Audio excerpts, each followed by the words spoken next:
A growing number of Republicans are calling on President Trump to fire special counsel Robert Mueller after a series of damaging revelations about the agents on the Russia probe. This did not sit well with Chuck Schumer, who sounded the alarm on firing Mueller. If the president were to fire special counsel Mueller, our country would face a constitutional crisis. The president told reporters he's not going to fire Mueller. So if the special counsel stays, where does this investigation go now that so many questions have been raised about his credibility?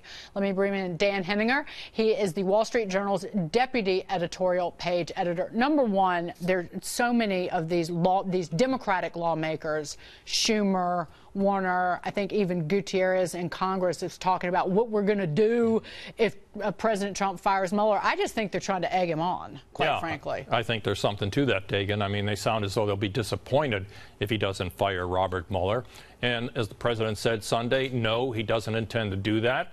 And I think that's the right choice. I mean, there's no point at this point in the game firing Mueller and trying to just replace him with something else. That doesn't really solve the problem of the underlying conflicts inside this investigation. I mean, let's roll back to what we're really talking about here, Dagan, from the beginning. This all started in January of this year, 11 months ago, when stories started to appear in all the media citing intelligence sources suggesting there was collusion between the Trump campaign or President Trump and the Russians, right?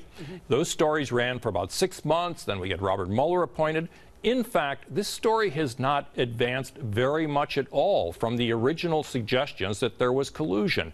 I think if there had been anything more there, it would have been leaked to the press by now, or the FBI would be talking about it. Instead, we have reached a kind of state of gridlock with this story. And now questions are being asked about the FBI's role in all this, their role with the Steele dossier.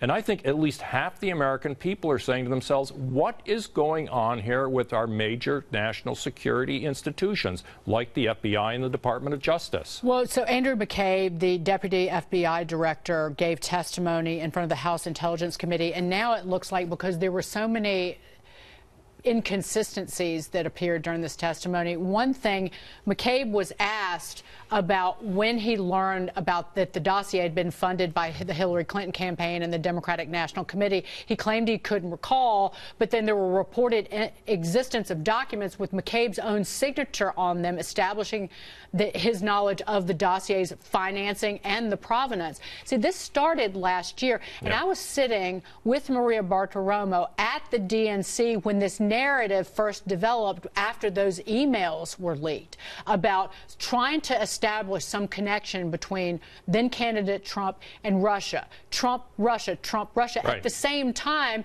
this dossier had been put together, and this was right around the time, I think, that Steele had been talking to the FBI about what they had uncovered, and come to find out that Bruce Orr, who worked in the Justice Department, his wife helped put this together. There are just too many coincidences for there not to, for at least for there not to be investigated. Well, too many unexplained coincidences, and really too many half-baked coincidences. I mean, the dossier, the Christopher Steele dossier, sits at the middle of this story. And in this testimony the other day, it has been reported that Mr. McCabe was asked about the veracity of the dossier, and he defended the FBI's due diligence in investigating its veritability.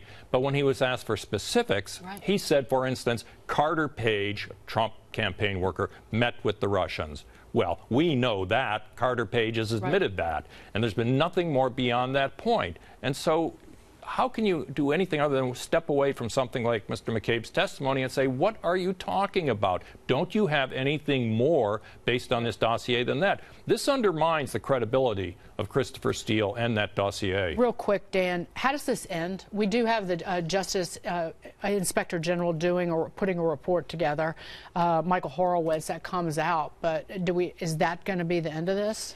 I do not think it would be a good thing if the credibility of the FBI were severely damaged by this investigation. And I think people inside the FBI are worried about that, especially Robert Mueller, who used to be the director. If that is the case, then I think Mr. Mueller should wrap this up as quickly as possible, for better or worse, rather than let it drag on as the FBI's credibility erodes. Yeah, it's not Donald Trump damaging the credibility of the FBI. It's the actions of some agents and how they were and how they were handling themselves. Dan, great to see you. Good to be with you, Dan Dagan. Henninger.